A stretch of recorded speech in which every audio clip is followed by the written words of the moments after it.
was born by the roadside, somewhere in County Kildare. I think it's all over. It is, and Kildare are the champions.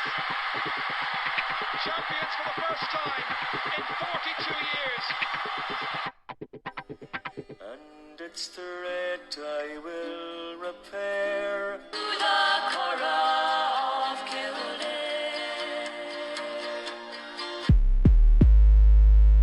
Kilare Speaks with Fia Rua. Hello and welcome to Kilare Speaks with me, Fia Rua. This is a podcast that's profiling the individuals and the groups in the county of Kildare, kindly funded by Kildare County Council. I want to thank everybody who's reached out to me over the last few weeks since the podcast has started and send me messages and sending me some comments of approval in the various platforms where our podcast is, and it should be on all platforms really. So I think it's really important to just repeat to people who are listening that, you know, every listener is really important to me at the moment, because we're starting off, we're only a couple of weeks going. So please send messages, send recommendations for further guests into the next few weeks.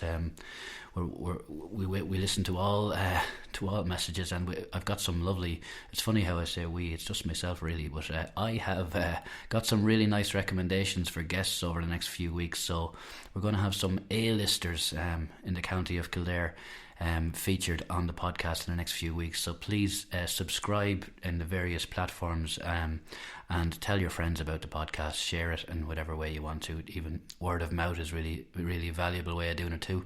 So my next guest, my guest in episode 3 is Mario Corrigan, and Mario is from Kilare Town. So those of you from outside of the county, Kilare Town is a little town within Kildare County, and a lot of people know Kildare Village, and Kildare Village was only built in the last maybe 10 years, maybe 15 years, but Kildare Town is much older than that. And Mario comes from the town, and we had a chat about Kildare Town and the history of Kildare Town. We also talked about Mario's children's books, which is really interesting. So without further ado, here's my next interview, and this is Mario Corrigan. Enjoy, folks. So I'm here today with Mario Corrigan. How are you today, Mario? Good, good. Thanks for coming to visit my podcast studio here. I like it, I have to say, very posh out in Cara. In Cara, beautiful. Yeah. When was the last time you were in Cara? Usually, like most people, I suppose, you're travelling to or from somewhere else, but I gave a talk here a couple of years back to a little local history group up in the church hall. Okay. So I'd be familiar enough with it, you know. Yeah, it's amazing, Kildare. Sometimes you're reminded of the size of the county and the diversity, and not only in landscape but in culture and in you know, some towns. Sometimes you're in the middle of the bog and you feel like you're in County Offaly, and then in other parts of Kildare it feels like you're in Dublin. So yeah, absolutely. And there's hidden gems. We had a couple of girls working with us in Newbridge a while back, and they'd never been to Selbridge.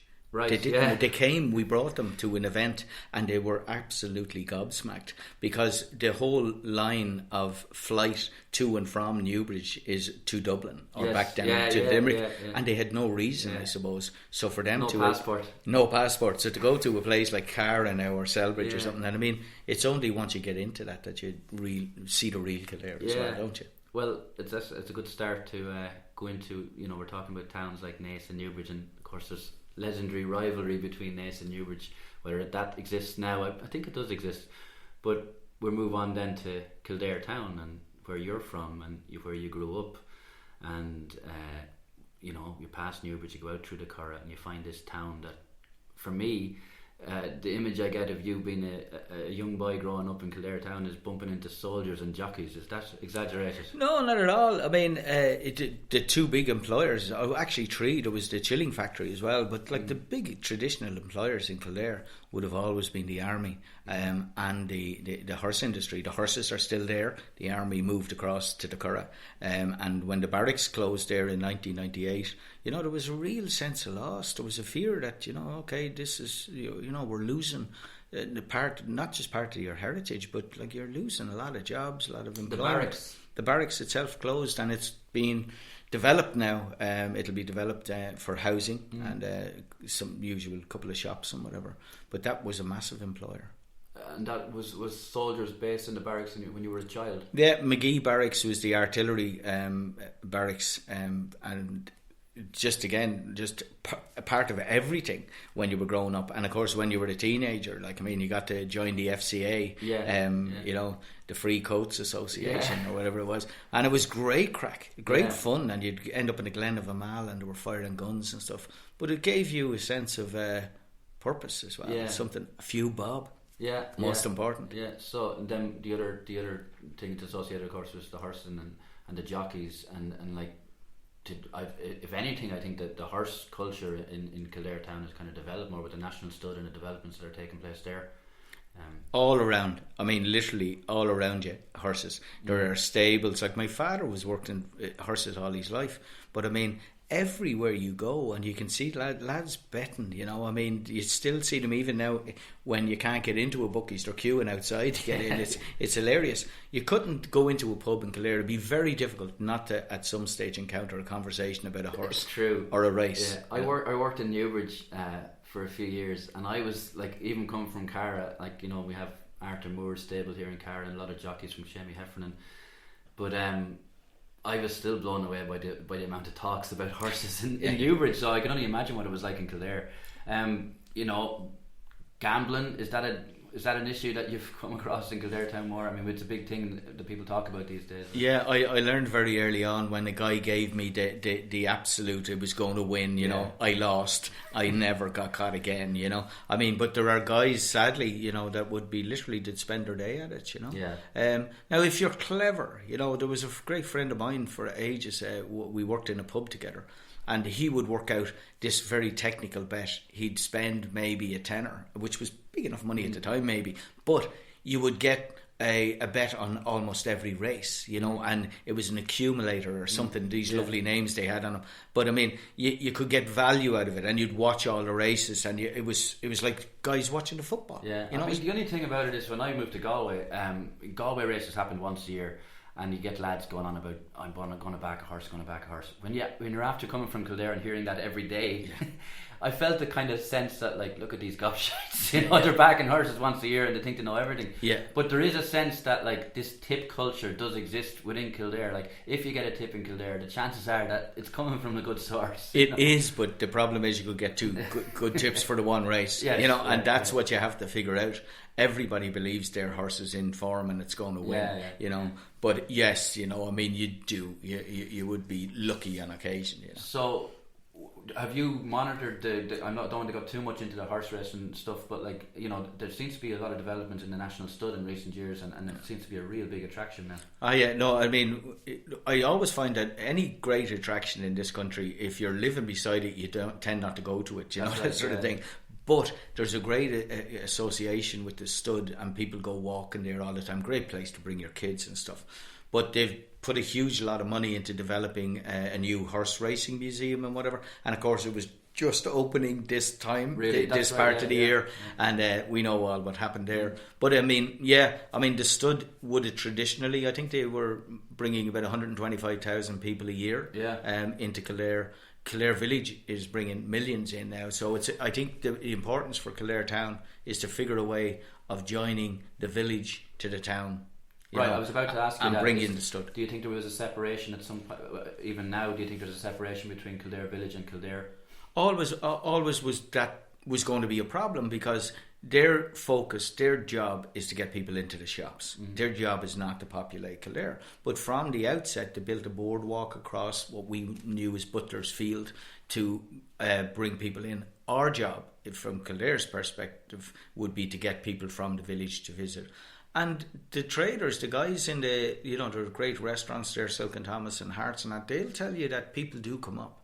The green bus, I mean, the amount of Asian people who actually come down from Dublin and go shopping in the village is unreal. In the village, but do they come into the town as well? You see, they're getting the bus. So what you're hoping then, and I've seen 4 coffee shops spring up in the last time, and you're hoping that they spend that time to go get a cup of coffee, they see the cathedral, they'll come back. Realistically, not there yet, and there's still a bit of a climb. Yeah, but as you said, you can understand it too, where people are doing their shopping and going back to Dublin. what I actually, I don't know whether it's true or not, but I can imagine people actually think this is Kildare, because it's called Kildare Village. I think the name is something that that kind of grated me when I heard it first. Kildare Village, what? Oh no, it is. Yeah, I mean, I wrote something one time, it was a song or something, and it was like, "Where the village is a town," or something. Yeah. But we had a beautiful Kildare Town Heritage Centre up on the motorway. And that's disappeared now as well, because again, they're bringing in millions. And in fairness, we had a chance. I suppose we were involved at the time when they were looking for planning permission. We've local groups, history group there and that, and the employment locally is massive. So all the kids, who were getting jobs in the FCA like me, which is gone, or who were getting jobs in pubs and whatever, means they can stay in Kildare. A lot of them are working in the village which, now. Will mean there'll be more people in the pubs and more people in the cafes in the town itself. In the town itself, there's a lot of history. I mean, I kind of was thinking before you came in today, I was like, Kildare town is kind of, and I mean this in a good way, it's kind of a freaky looking place, because it's in a good way, because it just looks so different, and it's such a different history. You've got the monastic history, you've got St. Bridget, you've got the horses, and you've got the soldiers.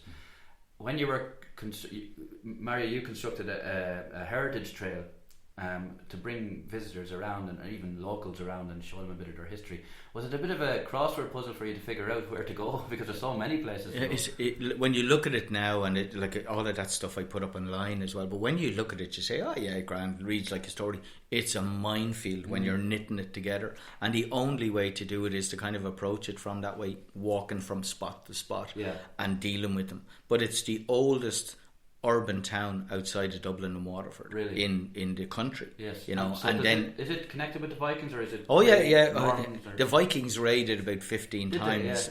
We failed to mention is that the Irish raided about 15 times as well. Yeah. We were very good at making war on ourselves. Was it a Norman town, or eventually it was? Yeah. Okay. And ask yourself that question: why would the Normans come to Kildare? There's no river. If you want a safe place, a secure place, you want water. You want, with a river behind you, it's a great defensive spot. But they stick themselves in Kilare, and it's Bridget. Right. 500 years after the Normans, or after Bridget's death, you have the Normans coming and they build a castle, and then they build a cathedral, and they come because it is a centre. It's the holiest place in Ireland. Yeah. It in Armagh. Armagh is Patrick, and so Kildare is Bridget. Probably one of the only places in the world that the Vikings attacked by land. Yeah, it's strange. Yeah, I always wonder, would they not have seen them coming across the Corrie? But there's great chronicles of them, of their misdeeds, and they come and they take everybody away. So it's all about slaves and riches, and they burned the town a couple of times, and it's rebuilt again, and it's that power of fate. Regardless of how we look at it these days. I mean, you look at it back then, this faith in Bridget, this woman who stands above the crowd, it's her legacy. So this is what, 500 years after Bridget? She's about 450, or she's about 470. She opens a church in Kilare, dies about 523. So you're looking at the Normans coming about 1170 or thereabouts, just after that. So the legacy of Bridget continued for hundreds of years. Yeah, the legacy absolutely. Meaning that was the base for Christianity in that area. Yeah. Some people would argue that she was an absolute equal to Patrick in terms of the devotion to her. And so sorry for interrupting you, but you would notice around the country that there's St. Bridget's Wells everywhere, that there's some towns and some areas aligned with Bridget, but it's pretty much fact that her base was Kildare. Oh no, absolutely, yeah. Her main church is Kildare. Those people up in County Louth made up some rumour that she was born in that place, Fockert. Yeah. But I mean, we have a local tradition in Kildare that she was actually born at a place called Ummerus, about 6 kilometres or something outside Kildare town. Okay. It'd make a lot more sense that she would have been very familiar with the area. And I don't think there's any actual historical fact to say it was Fockert, but we would, of course, we all grew up with that story, and I mean, really, that's not important. We're not trying to, territorialise the issue. But I'm trying to say is that it's not just myth or folklore. This is actual based on quite recent history, really, because the Normans and the Vikings, they were aware of her. Absolutely, that she was there. Our closest kind of historical record, not to go too deep into it, but there was a life of Bridget. They think it was written about 650 AD, so about 100 years after her death, by a monk who was in Kildare, and that gives us a great explanation of just how powerful this devotion was. She was. If you were to, I didn't expect to be talking so much about Bridget, but I actually, I'm fascinated by her, and a lot of people that will be listening want to hear more and more about Bridget because she's becoming bigger and bigger amongst women and amongst